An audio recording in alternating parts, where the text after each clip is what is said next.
Hello everyone, and welcome back to my channel. I'd love it if you could leave a comment letting me know where you're listening from around the world. Also, don't forget to like and subscribe if you're enjoying this video. Story 1. The Shadow Outside the Tent. It was a crisp autumn weekend when four friends decided to escape the chaos of the city and venture deep into the wilderness for a camping trip. Mark, the group leader, had planned every detail meticulously, from the route to the campsite to the meals they'd cook over the fire. Joining him were Sarah, his outdoorsy girlfriend, Jason, their thrill-seeking best friend, and Emily, who was tagging along reluctantly, her fears barely hidden behind a forced smile. The hike to the campsite was long but breathtaking. Towering trees lined the trail, their golden leaves shimmering in the sunlight. By the time they reached the clearing, the sun was dipping below the horizon, painting the sky with streaks of orange and pink. The group quickly set up their tents, built a fire, and settled in for a night of laughter and storytelling. As the flames crackled, Jason shared his latest ghost story, his voice dropping to a dramatic whisper. They say these woods are haunted. People hear voices, see figures darting between the trees. Some never make it out. Cut it out, Jason, Emily snapped, her eyes darting nervously to the darkening forest. It's not funny, Mark chuckled, tossing another log onto the fire. Relax, Emily. It's just a story. Sarah, however, seemed uneasy. Actually, I read about strange disappearances in this area. A couple of hikers vanished without a trace a few years back. Jason's grin widened. See? Even Sarah's on board. Maybe we'll have our own ghost story by the end of the weekend. Emily glared at him, but said nothing, wrapping her arms tightly around herself. The group eventually called it a night, retreating to their tents as the forest fell silent around them. The first sign of trouble came just past midnight. Emily was the first to hear it, a faint rustling outside her tent. At first, she thought it was the wind or a small animal, but the sound grew louder, more deliberate. Footsteps, slow, deliberate, and unmistakable. She held her breath, straining to listen. The footsteps circled her tent, stopping just outside the entrance. Panic surged through her, but she couldn't bring herself to call out. What if it wasn't one of her friends? A sudden, low whispering filled the air. The words were unintelligible, guttural, and spoken in a language she couldn't place. Emily's heart pounded in her chest as she clutched her sleeping bag, frozen with fear. Did you hear that? Jason's voice called out from his tent. Mark unzipped his tent and stuck his head out. What is it? Footsteps, Jason said, his voice trembling slightly. And voices. Mark frowned, grabbing a flashlight. Stay here. I'll check it out. Wait, Sarah hissed, emerging from her tent. Don't go alone. Ignoring her, Mark stepped into the darkness, his flashlight beam cutting through the dense trees. The others watched anxiously as he scanned the perimeter. There's nothing here, he called back, but his voice lacked conviction. It's probably just an animal. Reluctantly, the group returned to their tents, though sleep didn't come easily. The next time the footsteps came, they were louder, more insistent. This time, everyone heard them. Okay, this is not normal, Sarah whispered, clutching Mark's arm. Something's out there. I'm gonna look, Jason said, grabbing his own flashlight. Before anyone could stop him, he stepped into the night. The beam of his flashlight danced across the forest floor, illuminating nothing out of the ordinary. But as he approached the tree line, he stopped abruptly. "Guys," he called out, his voice shaky. "You need to see this." The others hurried to his side, their flashlights joining his. At first, they didn't see it, but then Sarah gasped, pointing. A tall, shadowy figure stood just beyond the trees. It was unnaturally still, its form indistinct but menacing. The air around it seemed to shimmer, as if reality itself was bending. "What the hell is that?" Emily whispered, her voice barely audible. The figure didn't move. It just stood there watching. Mark took a cautious step forward, but before he could get any closer, the figure vanished. It didn't run or fade. It simply ceased to exist. The group stood in stunned silence, the forest around them eerily quiet. "Let's go back," Sarah finally said, her voice trembling. "Now." The rest of the night passed without incident, though none of them slept. When dawn finally broke, they packed up quickly, eager to leave the unsettling forest behind. As they dismantled the tents, Jason noticed something strange. "Hey, come look at this." Carved into the bark of several trees surrounding their campsite were strange symbols. They were intricate and otherworldly, their meaning impossible to decipher. "These weren't here yesterday," Mark said, his voice low. "Someone or something left these." Emily shivered, hugging herself. "Let's just go. Please." The group hurriedly finished packing and began their hike back to the car, constantly glancing over their shoulders. The forest felt different in the daylight, less inviting, more oppressive. The feeling of being watched lingered until they were safely back on the road.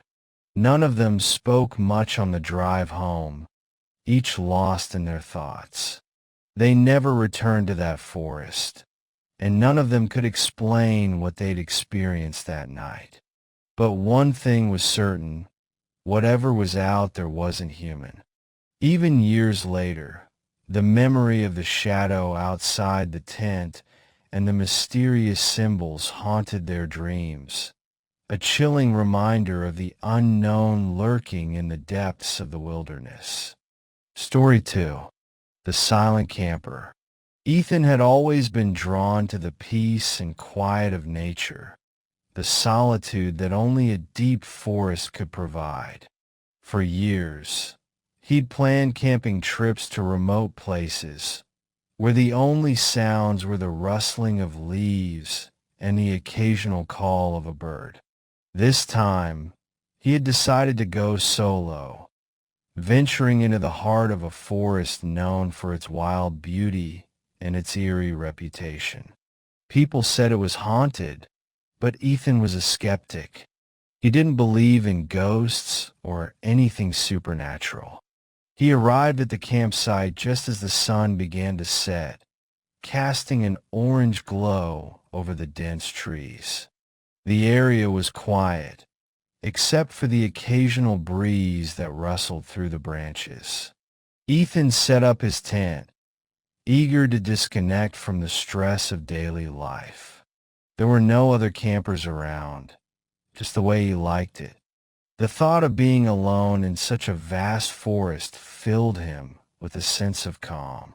But as he finished setting up, something caught his eye. A few hundred yards away, tucked between the trees, was another campsite. The small fire pit was cold, the tent half collapsed, and there was an overturned chair. At first, Ethan thought nothing of it. Maybe some other campers had left early, or perhaps the site had been abandoned long ago. He shrugged it off and prepared his own campfire, roasting marshmallows and enjoying the quiet. But every now and then, his gaze drifted toward the abandoned site. Something about it didn't sit right with him. The abandoned campsite was too perfect in its decay. The scattered items, like an old jacket hanging from a branch and a torn photograph caught in the wind, seemed to be placed with an unsettling precision. The photograph fluttered in the breeze, and Ethan could just make out the faded image of a family, their faces frozen in time.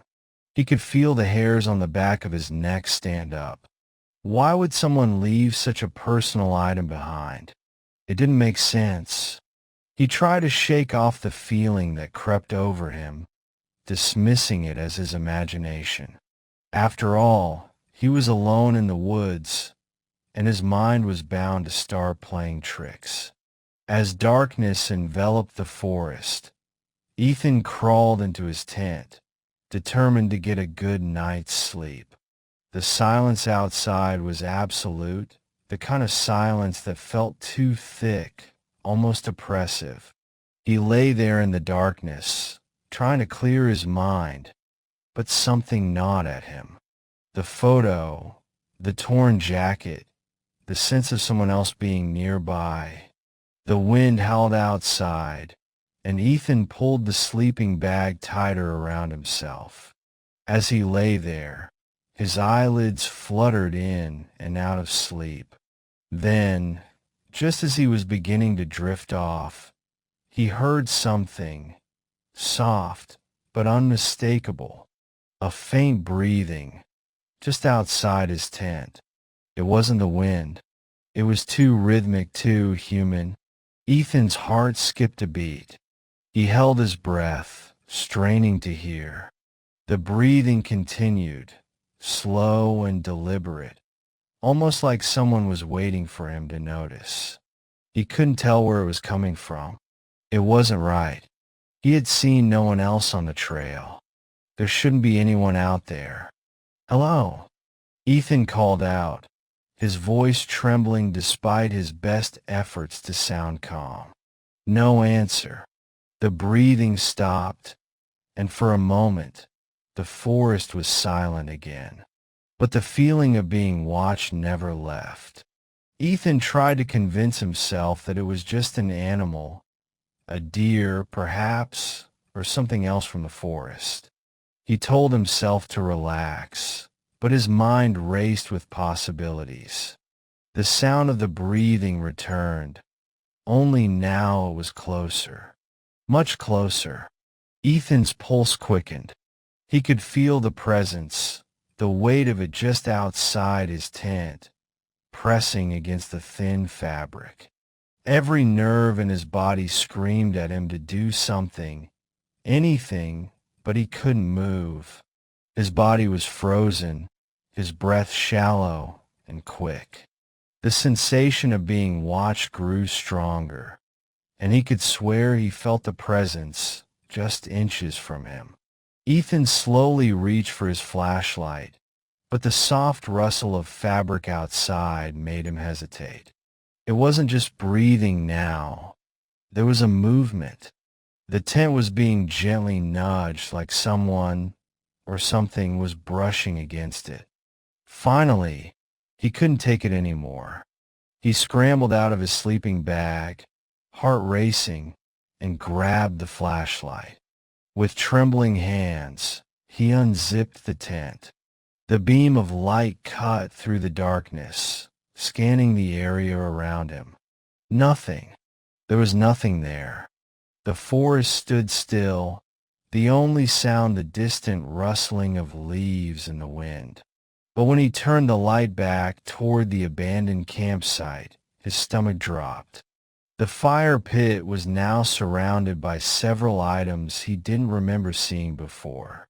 A dirty, torn blanket was draped across the chair, and the photograph he had seen earlier was now lying on the ground, face up, with the family's faces twisted in unnatural, grotesque smiles. Ethan's breath caught in his throat. Something was wrong. His instinct screamed at him to leave, to get out of there as fast as he could, but he didn't. Instead, he stayed, staring at the abandoned campsite with a mixture of fear and disbelief. The night grew colder, and the wind picked up, but Ethan couldn't tear his eyes away from the eerie sight. Eventually, exhaustion overtook him, and he reluctantly returned to his tent. He tried to sleep, but it was impossible. Every sound, every shift of the wind, made him jump. The breathing outside never returned, but the feeling of being watched didn't fade. Morning came, gray and overcast. The unsettling feeling of the night lingered in the air. Ethan quickly packed up his things, eager to leave the forest behind. But when he walked over to the abandoned campsite to see it one last time, his heart sank. There was nothing there. No overturned chair, no photograph, no torn jacket or blanket. The fire pit was completely clean, untouched. It was as if the campsite had never existed at all. Ethan's mind raced. He had seen it. He had heard it. And yet, in the cold light of day, the area looked like any other part of the forest, empty and unremarkable. He stood there, frozen in place, trying to make sense of what had happened. Had he imagined it all? Was it some sort of trick his mind had played on him in the isolation of the woods? But deep down, he knew better. Something had been there. Something was watching him, and now it was gone. Ethan quickly gathered his gear and left the forest behind, the eerie feeling of the silent camper still fresh in his mind. As he walked back to his car, he couldn't shake the thought that he wasn't alone in those woods. Whatever had been there, whatever had left those subtle signs, was still out there, waiting, and maybe, just maybe, it was still watching him. Story 3. The Scream in the Woods. It was the kind of camping trip that seemed perfect on paper. The air was crisp, the trees were alive with the rustling of leaves, and the smell of pine filled the air as the Walker family set up camp at the edge of the woods. The kids, Lily and her younger brother Sam, were excited beyond belief, the thrill of a weekend in the wilderness fueling their imaginations. Their parents had promised a weekend of fun, roasting marshmallows by the fire, telling stories, and exploring the vast expanse of the woods. But as night began to fall, something felt off. The woods were beautiful in the fading light, but they also held a certain heaviness. It wasn't just the thick canopy overhead, blocking out the last rays of the sun. It was something deeper, an unsettling silence that seemed to hang in the air, thick and suffocating. Lily, the older of the two, had always been the brave one. Sam, just 12 years old, was the type to get nervous at the smallest noise. But tonight, even Lily couldn't shake the feeling that something was wrong. "We'll be fine," she reassured Sam as they started walking toward the tree line, ignoring their parents' warnings.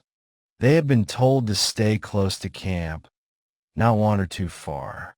But the woods were inviting, mysterious, and the thought of adventure was too much for the two siblings to resist.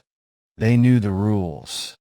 They'd been camping many times before, and never once had anything bad happened.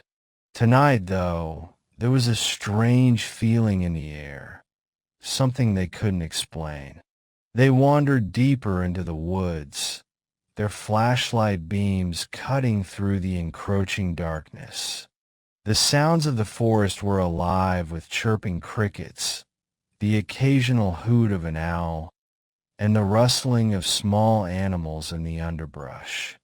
The further they went, the quieter it became. The night seemed to close in around them, the trees standing tall and oppressive like silent watchers. "Do you hear that?" Sam asked, his voice barely above a whisper. Lily stopped in her tracks, her heart skipping a beat. The air had grown still, the usual sounds of the woods silenced, replaced by a faint, distant noise. It was a scream, a long, blood-curdling scream that echoed through the trees, so far away that it was almost lost in the wind. That's weird," Lily said, her voice shaky. "Maybe it's just some animal." Sam shook his head. "That sounded like a person." The scream came again, this time closer. It wasn't a wild animal. Lily could tell that. There was something human in it, a desperation, a rawness. Her stomach churned, and the hairs on the back of her neck stood up. "Maybe we should go back," Sam said, his voice trembling. Lily hesitated. The scream was distant, but with each passing second, it seemed to draw closer. Every time they stopped, it came louder, the terror in the voice unmistakable. The hair on Lily's arms stood straight, her breath shallow, as she took a step back. But the scream didn't stop. It came again, closer and closer. "Lily, we need to go now," Sam said, his eyes wide with fear. Lily nodded quickly, her heart pounding in her chest. Okay, let's get back to the camp." They turned and ran, their footsteps quick, their breath ragged as they pushed through the thick brush. The scream grew louder with each step, now unmistakably close. But there was something strange. No matter how fast they ran, the sound seemed to stay just behind them, always there, always closer. It was as if the scream was following them. "Lily, I don't like this," Sam gasped, his voice breaking. It's not right." Lily's mind raced. She felt a growing sense of dread, a feeling she couldn't shake. The trees around them were closing in, the path growing more twisted, harder to navigate. It felt like the woods were pulling them deeper, trapping them. The scream came again, so loud this time it made their bones rattle. It was close, too close. Suddenly, they burst through the last of the trees, crashing into the clearing where their campsite was supposed to be. But what they found made their blood run cold. The fire, which had been blazing bright when they left, was still burning, its flames flickering in the wind. But there was no sign of their parents. No tents. No sleeping bags. The campsite was empty. Eerily, hauntingly empty. "Lily, where's Mom and Dad?" Sam's voice trembled as he clutched his sister's arm. Lily's heart raced. Her mind went into overdrive. She scanned the area, looking for any sign of their parents. But there was nothing. The tents were gone, as though they'd been torn from the ground. The backpacks, the chairs, the food, everything had vanished. The fire crackled, casting long, ominous shadows on the ground. But there was no sound, no movement, not even a whisper of wind. "Mom? Dad?" Lily called, her voice shaking with panic. Nothing. The scream came again, this time deafening in the silence. It echoed through the trees, and Lily froze. The scream wasn't coming from the woods. It was coming from behind them. She turned slowly, the cold fingers of fear gripping her heart. Standing at the edge of the clearing, where the trees began, was a figure, a silhouette, tall and dark, outlined by the faint light of the fire. Its face was obscured by shadows, but Lily could feel its presence, cold and malevolent. "Who's there?" she called out, her voice barely a whisper. The figure didn't move. "Go back," Sam whispered urgently, pulling at her sleeve. "We need to get out of here." Lily's legs felt like lead, her feet frozen to the ground. The figure stepped forward, its movements slow, deliberate, like it was savoring the moment. As it stepped into the light, Lily gasped. The figure had no face, no eyes, no mouth, just an empty, smooth surface where a face should be. It was featureless, like a mannequin, but the air around it grew colder, and Lily could feel an overwhelming sense of dread washing over her. The figure raised its hand, pointing toward them. Lily's heart pounded in her chest. She grabbed Sam's hand, yanking him toward the tree line, away from the figure. They ran blindly, pushing through the underbrush, not daring to look back. The scream came again, louder than ever, like it was right behind them.